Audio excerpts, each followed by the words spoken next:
तो नमस्कार, प्रणाम, सत श्री अकाल, आदाब। आप सभी लोगों का हमारे इस नए एपिसोड में बहुत बहुत स्वागत है। उम्मीद है पूरी फैमिली अच्छी होगी, आप अपना और अपनी फैमिली का अच्छी तरह से ख्याल रख रहे होंगे। आज की जो घटना है, आज की जो कहानी है, वो एक ऐसी कहानी, एक ऐसी घटना है जिस घटना को एक तरीके से सीबीआई के द्वारा रहस्यमय घटना साबित कर दिया गया। उसे रहस्यमय तरीके से घोषित किया गया। दुनिया के तमाम सारे केसों में जो परफेक्ट मर्डर के भले ही केस हों या कोई रहस्य का घटना रही हो जिसका आज तक कोई सबूत और कोई पता नहीं लगाया जा सका, ऐसी घटना में से एक है। एक लड़की है जिसका नाम सनम हसन होता है। 19 साल की लड़की है और उसके बर्थडे पार्टी में उसके एक दोस्त है जिसका नाम मोहसिन है।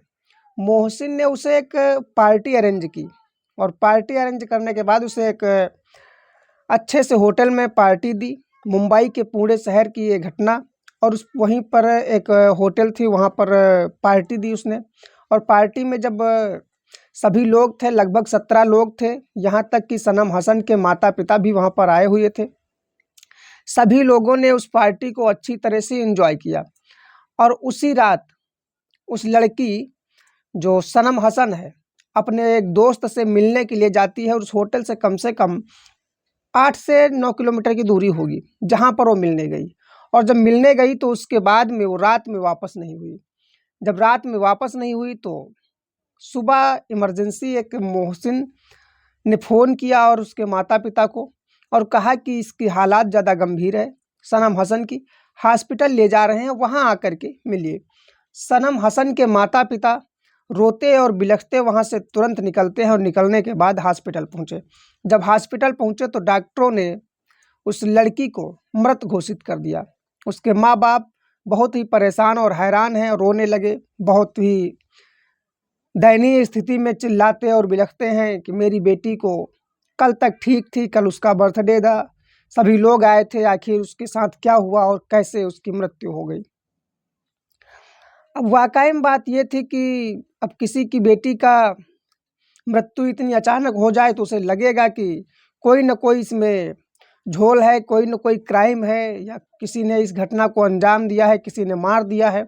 सारे सवालों के घेरे में थे, इसलिए उन्होंने तुरंत पुलिस को बुलाया और पुलिस जैसे ही पहुंची, पुलिस ने उस डेड बॉडी को रिकवर कराया। रिकवर कराने के बाद में पोस्टमार्टम के लिए लाश को भेजा गया।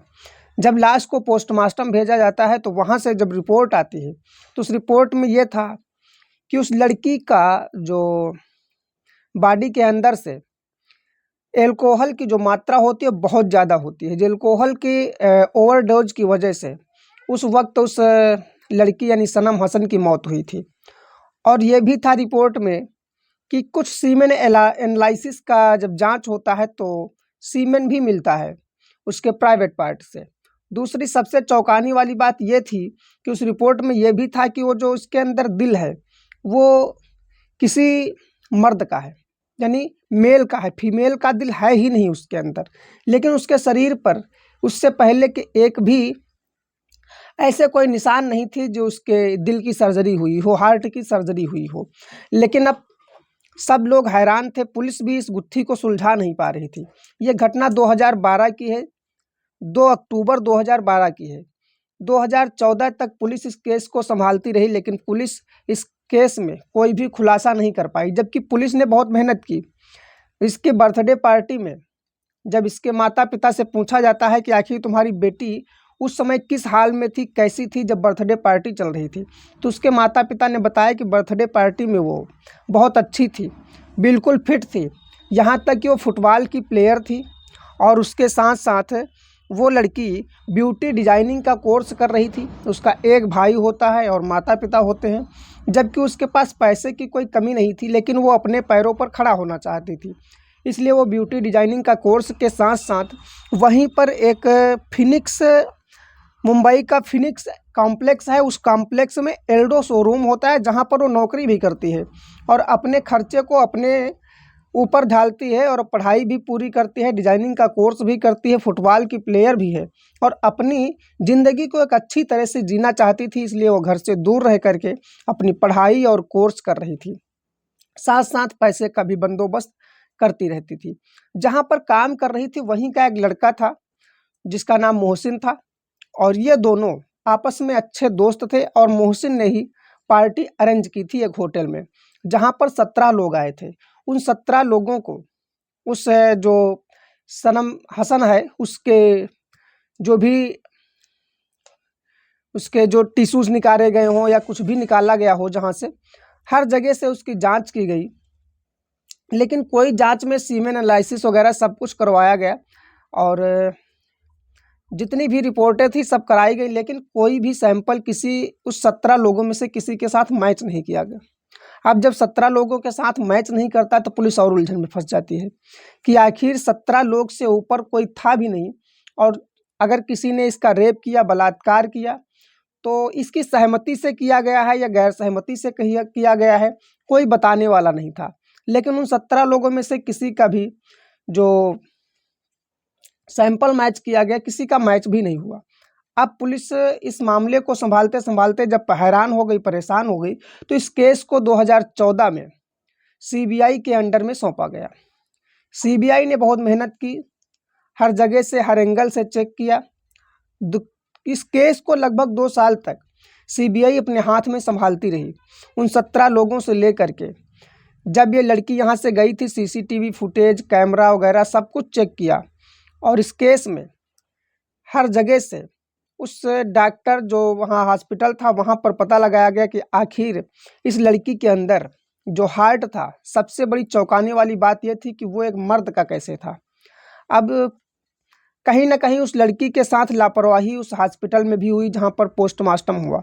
पोस्टमार्टम के समय पर एक कायदे के हिसाब से, नियम के हिसाब से वहाँ पर वीडियोग्राफी भी होती है, लेकिन उस समय वीडियोग्राफी नहीं चल रही थी। और इसके साथ साथ सनम हसन के साथ साथ वहाँ पर 4 और लोगों का पोस्टमार्टम चल रहा था, जिसकी वजह से पोस्टमार्टम के दौरान इसका हार्ट मिसमैच हो जाता है और मर्द के हार्ट से मैच कर जाता है। दरअसल वहाँ पर ये हो जाता है कि चेंज हो जाता है, और उसका जो हार्ट होता है, इसके अंदर सारे अंगों को निकाल लिया जाता है। इसके बाद में उनसे जांच करने के बाद में सबसे फिर फिट किए जाते हैं। उसी हिसाब से जब इसके बाद में पोस्टमार्टम में ये था कि एक राउंड मतलब पोस्टमार्टम होने के बाद में दूसरे राउंड पोस्टमार्टम हुआ, तो उसका पता लगा कि दिल जो था वो मर्द का था, पर ऐसा नहीं था, वो चेंजेस आए थे। कुछ ऐसी चीज़ें होती हैं कि महिलाओं के और पुरुषों के दिल में, जिनसे ये तय किया जा सकता है कि ये दिल आखिर पुरुष का है या महिला का। सीबीआई ने सिर्फ इतना सॉल्व किया था कि वो दिल जो था वो बदल गया था, जिसकी वजह से वो दिल जो महिला के अंदर था, उस सनम हसन के अंदर था, वो सनम हसन का नहीं था, और सनम हसन का दिल किसी और बॉडी में पैक कर दिया गया था। अब ये तो हो गया था, लेकिन जो सीमेन का एनालिसिस किया गया, जो जांच की गई, उस सैंपल से जो नज़दीकी लोग होते हैं, 17 लोग, या जो मिलने वाले, जो जान पहचान के, जो तमाम सारे लोग उस रात उसके आसपास बने रहे, उन सबसे सैंपल चेक किए गए, लेकिन किसी का भी कोई सैंपल नहीं मैच करता है, ना ही कोई ख़ास वजह उसके मौत की मिलती है। यहाँ तक कि ये चेक किया गया कि शराब किस किस ने पी उस पार्टी में और किस किस ने पिलाया। तो ये था कि शराब तो अपने मन से भी थोड़ी बहुत पी रही थी और यहाँ पार्टी में भी पी रखी थी, लेकिन जब वो अपने दोस्त मोहसिन के पास जाती है तो मोहसिन ने उसे शराब ज़बरदस्ती पिलाई थी या अपने आप से इतनी शराब पी थी। संबंध उसने मोहसिन के साथ बनाया था, नहीं बनाया था, क्योंकि इसका भी कोई रिकॉर्ड में नहीं आता है, जिसकी वजह से सब लोग हैरान थे, परेशान थे। सीबीआई ने 2 साल तक केस को हैंडल किया, लेकिन कोई भी ऐसा सबूत नहीं मिला, ऐसा सुराग नहीं मिला कि जिसके उपलब्धता में किसी को जेल भेजा जाए, उस पर कार्रवाई की जाए। कभी कभी ऐसी घटनाएं हो जाती हैं जो एक रहस्य होकर रह जाती हैं। आज तक उस केस को सॉल्व ही नहीं किया गया। दरअसल उस केस आज भी चल रहा है, लेकिन अभी तक उसका कौन सा मुजरिम है, किसने उसे मारा था या अपने मन से उसकी मौत हुई थी, शराब की ओवरडोज उसने खुद ली थी या किसी ने उसे दी थी, इन सारी बातों का आज तक कोई खुलासा नहीं रह पाया। ऐसी तमाम सारी घटनाएं होती हैं जो एक रहस्य बनकर रह जाती हैं। जिस तरह से ये एक सनम हसन की जो घटना थी वो एक रहस्य बनकर रह गई। तो इस कहानी को सुना करके, इस घटना को बता करके आपको सतर्क करना है, जागरूक करना है। आप अपने बच्चों पर ज़रूर ध्यान रखें। न जाने बाहर कौन सी एक्टिविटी करते हैं, कौन कौन सी हरकतें करते हैं, उन पर ध्यान रखें। क्योंकि जिस हिसाब से बताया जाता है कि जो सनम हसन थी, उसके माता पिता का कहना था कि वो कभी भी शराब का नशा नहीं करती थी, लेकिन जब वो घर पर थी तब नहीं करती थी, बाहर थी तो करती थी, नहीं करती थी। इतना ओवरडोज उसने अपने आप से लिया था या किसी ने उसे दे दिया था।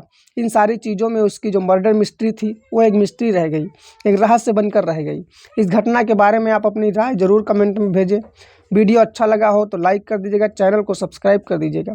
मिलते हैं कल किसी नए एपिसोड में नई सच्ची घटना के साथ। तब तक के लिए नमस्कार, धन्यवाद, जय हिंद।